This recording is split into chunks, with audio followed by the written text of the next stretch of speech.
En la narrativa política, mediática y de la propaganda política que estamos viviendo cada día, se repite constantemente el siguiente mensaje. Sube la bolsa y bajan las primas de riesgo, por lo tanto todo va bien y eso es una señal de confianza del mercado en la economía española y en la política del gobierno español. Bueno, no tiene ningún sentido, ¿no? No tiene ningún sentido, primero porque la prima de riesgo de España baja no por la confianza en el gobierno español, sino por la política del Banco Central Europeo. Acabo de hablar con países como Holanda, con Alemania y, claro, todos están realmente preocupados por el hecho de que el Banco Central Europeo siga comprando deuda italiana y deuda española cuando vence la deuda de los países que están cumpliendo con sus obligaciones.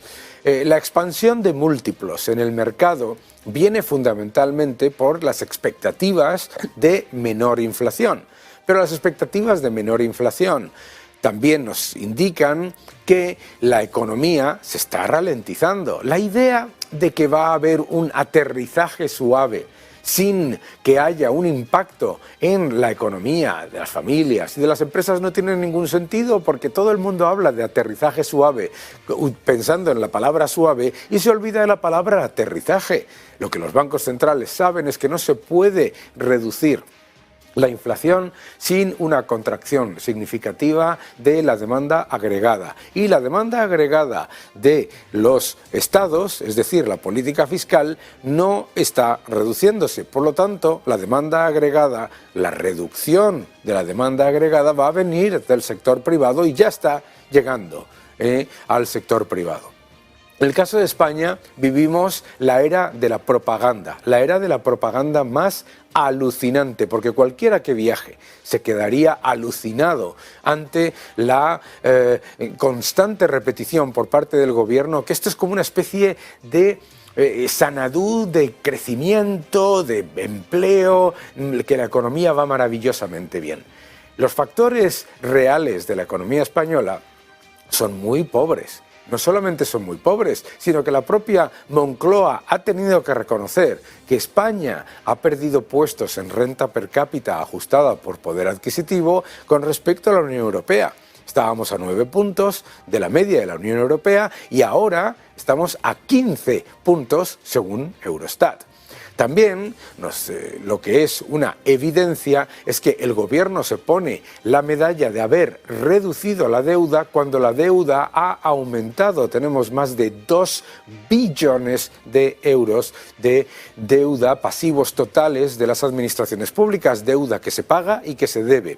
Y además ha subido la deuda a nivel récord, según el protocolo de déficit excesivo, a 1,56 billones. Ha aumentado la deuda, pero el efecto de la inflación hace que se modere la deuda sobre PIB. Claro, ahora la inflación está bajando, pero la inflación, en el 3,2% en España, resulta que está ahora por encima de la media de la eurozona.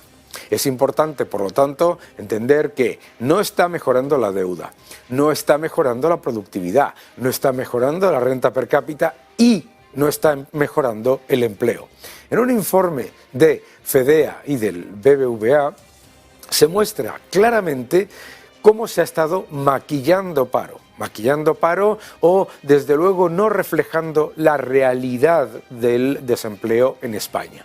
En este gráfico que vais a poder ver, cortesía de FEDEA y de Voz Populi, la realidad del entorno de desempleo en España es mucho peor que la que vende el gobierno. Fijaos.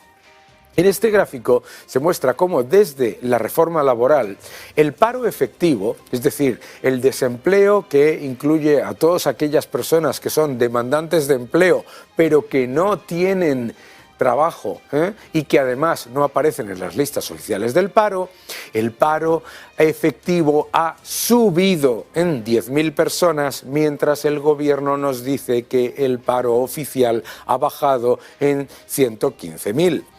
Esta es la demostración de lo que es un entorno laboral muy peligroso. Algunos de ustedes recordarán que A mí me atacaron muchísimo por haber dicho en la pandemia, cuando el gobierno decía que la pandemia no iba a tener efectos importantes en la economía, por haber dicho que iba a llegar el paro al 35%. Claro, en la entrevista yo explicaba claramente que era el paro incluyendo las personas que están en esquemas de disfraz de desempleo, ERTE, etcétera, etcétera, etcétera. Bien, el paro llegó al 35% en junio de 2020. Pero además, lo más importante es que lo que está demostrando este gráfico es que la situación de España en cuanto a desempleo es un desastre absoluto. Número uno, la tasa de paro más alta de toda la OCDE,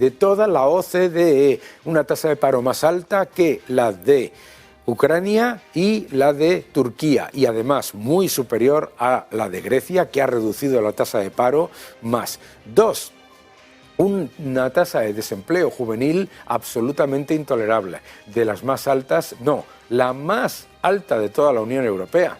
Claro, la realidad, por lo tanto, de la economía española es de mucha más deuda, mucho más gasto, muchos más impuestos, pérdida de la renta per cápita de los ciudadanos y, además de ese empobrecimiento, un desempeño de la economía muy pobre. Porque si quitamos el efecto placebo de los fondos Next Generation, la economía española básicamente necesita 3 euros de deuda. No, ojo, que me estoy equivocando. No 3 euros de deuda, eso es la eurozona por cada euro de crecimiento. 6 euros de deuda por cada euro de crecimiento. En la eurozona, 3 euros de deuda por cada euro de crecimiento. En España, 6 euros de deuda pública por cada euro de crecimiento. Es decir, España no crece. España se endeuda y nos empobrece.